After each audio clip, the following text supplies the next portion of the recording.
Βρε καηός το μανουσιό. Έλα βρε, πέρασε.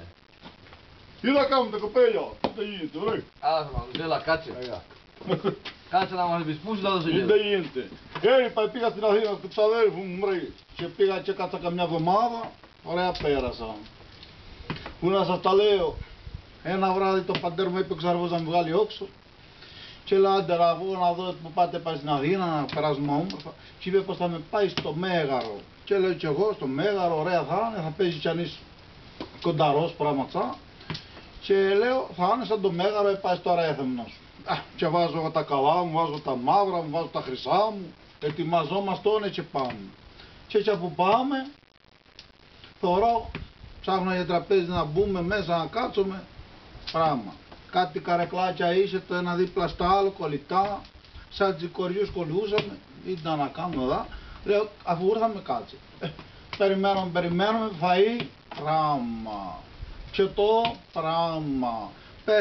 Περιμένουμε έτσι.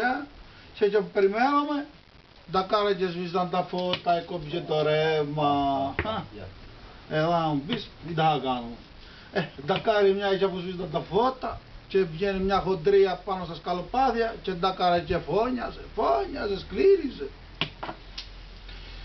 Περιμέναμε κι εμείς, μια ώρα η παντέρμη φώναζε και σκλήριζε. Σε μια βάση ήρθε το ρεύμα, εβούλωσε το η χοντρή και αρχίσαν όλοι και χαρήκαν, χειροκροτούσαν πως ήρθε το ρεύμα, χειροκροτούσαν, παίζαν παλαμά και χαρήκαν όλοι. Μετά λίγα τα πολλά, ούτε ne φάγαμε, ούτε ne ήπιαμε. Και σε μια βάση σηκωνόμαστε, με λέει πάω να φύγουμε, μα πέει βραδιά.